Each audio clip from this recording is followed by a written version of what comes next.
කොහොමද ඉතින් ඔයාලට හැම කෙනෙක්ම පරිස්සමින් ඉන්න වෙති කියලා මං හිතනවා.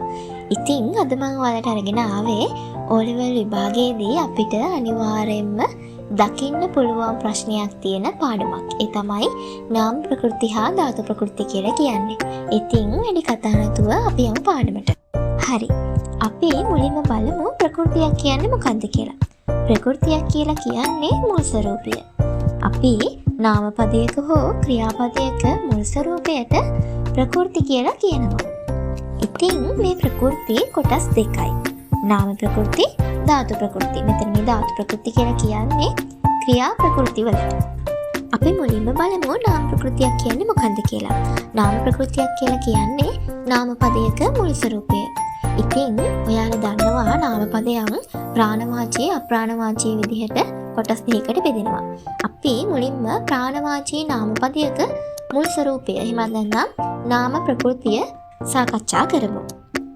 මේ ප්‍රාණවාචී නාම පදයක නාම ප්‍රකෘතිය සාකච්ඡා කරනකොට කොටස් දෙකක් විදිහට අරගෙන සාකච්ඡා කරන්න පුළුවන්. අපි දැන් බලමු ප්‍රාණවාචී නාම පදයක මුල් ස්වરૂපය අඳුරගන්න පුළුවන් පළවෙනි ක්‍රමය.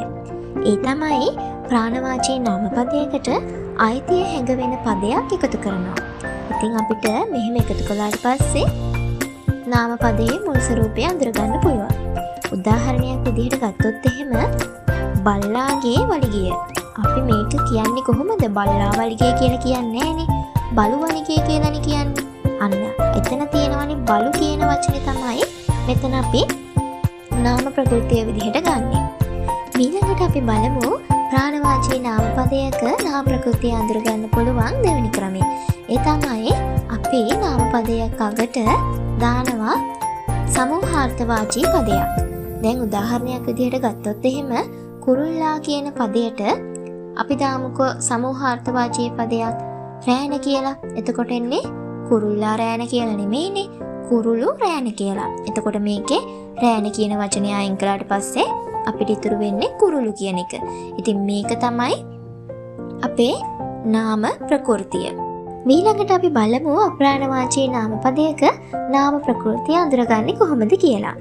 අපි අප්‍රාණවාචී නාම පදයක නම් ඒකේ බහුවචන ස්වરૂපය තමයි නාම ප්‍රකෘතිය විදිහට ගන්නෙ.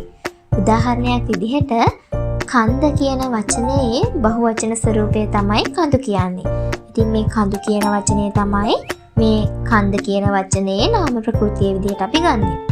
තවත් උදාහරණයක් ගත්තොත් එහෙම පුටුව කියන වචනේ නාම ප්‍රකෘතිය වෙන්නේ පුටු කියන වචනේ. ඉතින් මේ පුටුව කියන එකේ බහුවචනය තමයි පුටු කියලා කියන්නේ. මේක තමයි නාම ප්‍රකෘතිය.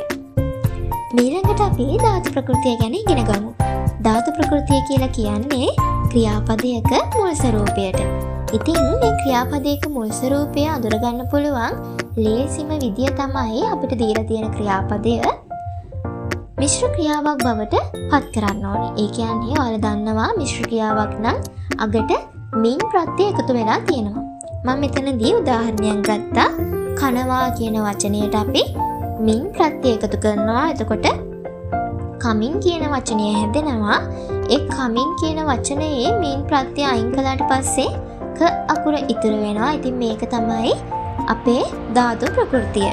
තවත් උදාහරණයක් විදිහට ගත්තොත් එහෙම නටනවා කියන වචනයේ අපි කොහොමද ධාතු ප්‍රකෘතිය හොයන්නේ?